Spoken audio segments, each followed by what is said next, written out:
laba nin ayaa waxay ku noolaayeen magaaladii ayaa aad iyo aad ugu xumaatay kadibna waxay go'aan ku gaareen in ay magaalooyin kale ay shaqo u raadsadaan. labada nin wuxuu ahaa nin aqoon leh farsamana yaqaano laakiin midka kale waxba ma uusan garanaynin. kadib markii soo ambabaxeen oo meel lahaa ay marayaan ayaa midkii aqoonta lahaa shaydaan u sheekeeyey oo waxa uu yidhaahday ninkani haddii aad magaalo tagtiin wax oo aqoon ah oo ku shaqaysa ma lahan, adiga ayuu korsaar kugu noqonayaa, asagana magaalo kale u dir adna magaalo kale aad. waa uu ka soo horjeestay waxa uu yidhaahday nin yahow waddadan way kala qaybsantay, aniga adiguna waddadan ayaan kala raacaynaa, waddadan raac ama midaan raac. wiilkii dhallinyarada ahaa ayaa waxa uu yidhaahday ma xuma waantaan isla soconnay kuna heshiinay in aan magaalo kale shaqo u raadsanno, maxaa sababay in adigana magaalo aadid anigana magaalo aan aado?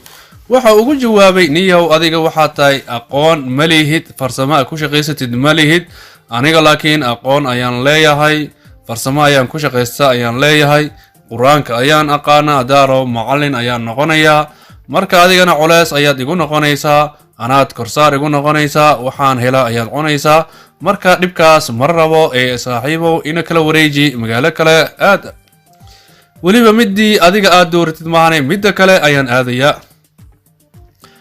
kadib wiilkii dhallinyarada ahaa markii uu tuugay oo diiday, asagana waddadiisii ayuu raacay, horay ayuu usii baxay. kii kale farsamada yaqaanay aqoonta lahaana dhinac kale ayuu u baxay.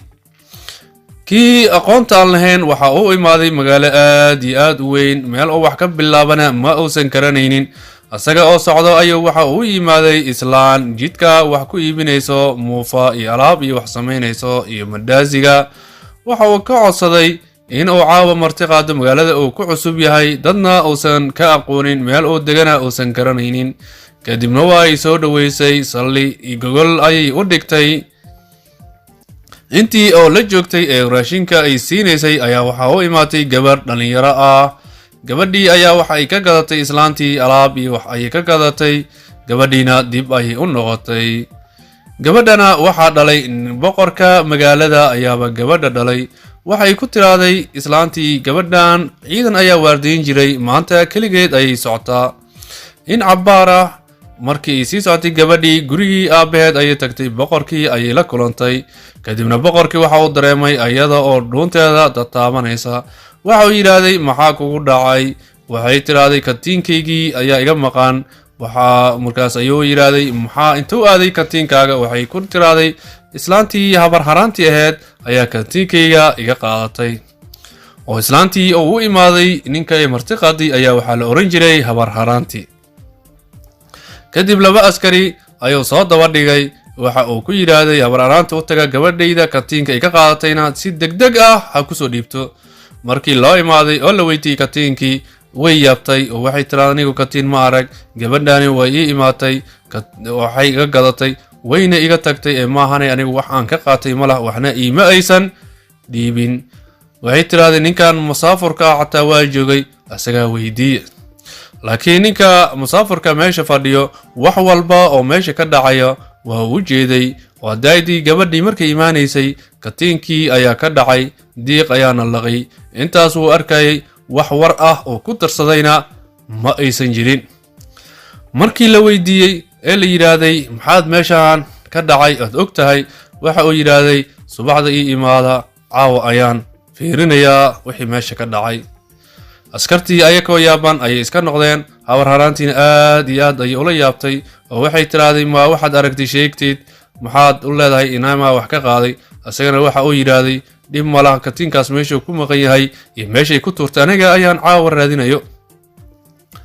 waagii markii uu baryay ayaa labadii askari soo noqdeen. habar haraantii ayay u imaateen, waxay ku yidhaahdeen katiinkii meel ku sheeg. habar haraantiina wiilkii ayay kicisay oo waxay tiraahday askartii waa imaadeen, ballantiina waa la joogaa. waxau yidhaahday busiis inta isku tuubay katiinkii diiq ayaa liqay. markaas waxay yidhaahdeen diiqa waa diiq noocee ah? kadib habar haraantiin intii oraday ee diiqii xaafadii soo aruurisay, marba miday u keentaa, kan miya? asagana waxa uu yidhaahdaa maya, katiinkii diiq baa liqay, kan maahan. kadib diiqii markii loo keenay u aqooday oo yidhaahday kan ayaa liqay. katiinkii markii la bireeyay oo diiqii markii la bireeyay katiinkii laga helay ayaa arrintii waxaa loo sheegay boqorkiina waxaas wuxuu yidhi wax jira maahan waa waxay isla og yihiin ee asaga hal ii keeno haddii uu yahay nin wax isku hayo.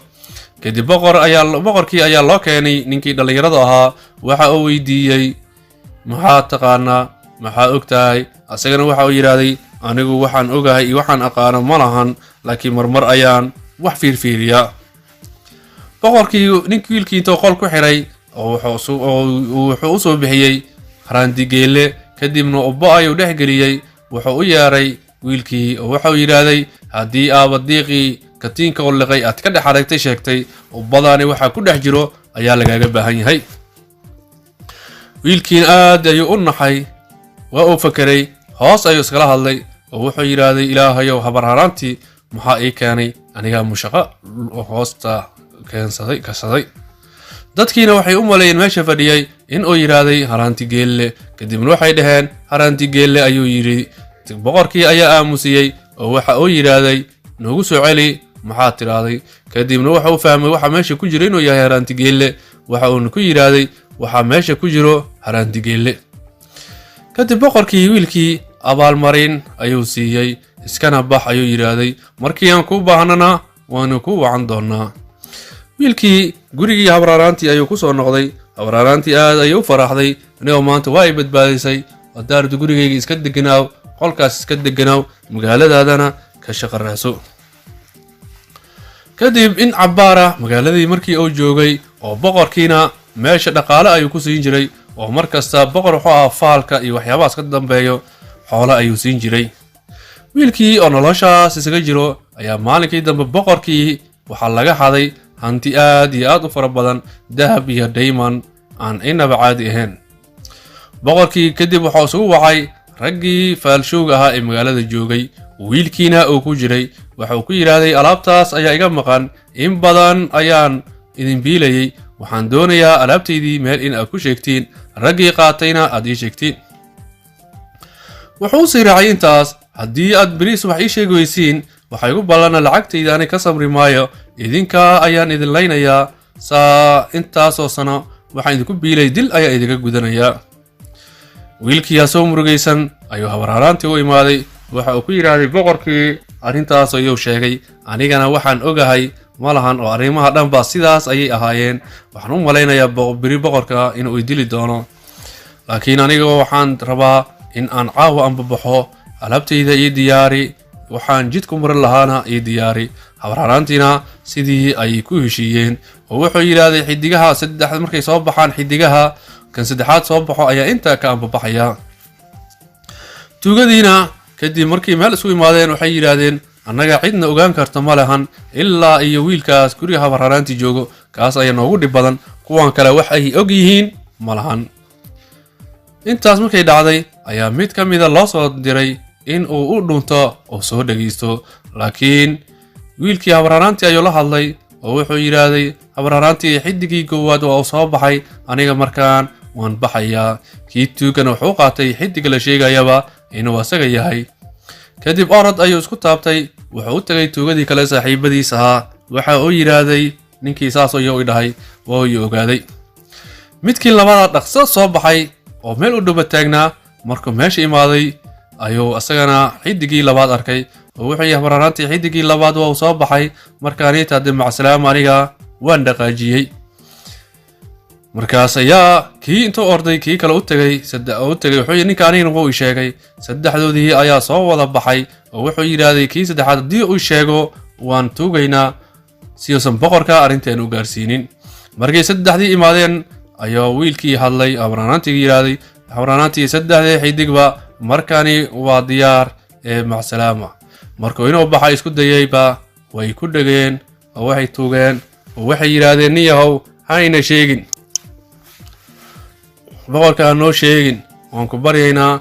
wuxuu ku yidhaahday haddii idin rabin in aan idin sheego xaggee baad geyseen xoolihii. kadibna xoolihii ayay u sheegeen meesha ay ku qariyeen. wuxuu yidhaahday xoolahani anigaa sheegayo, laakiin idinkana idima sheegayo, yaa idinka laydin arkin, yahayna iska shifina. subaxdii ayuu boqorkii u tegay. boqorow aniga wuxuu yidhaahday nimankii qaaday wejigoodii waa daboolnaayeen wana arki waayey, laakiin xoolihii meel noocaasa geedka halkaas ku yaallo dhalankaas loo baxo ayay ku aasan yihiin.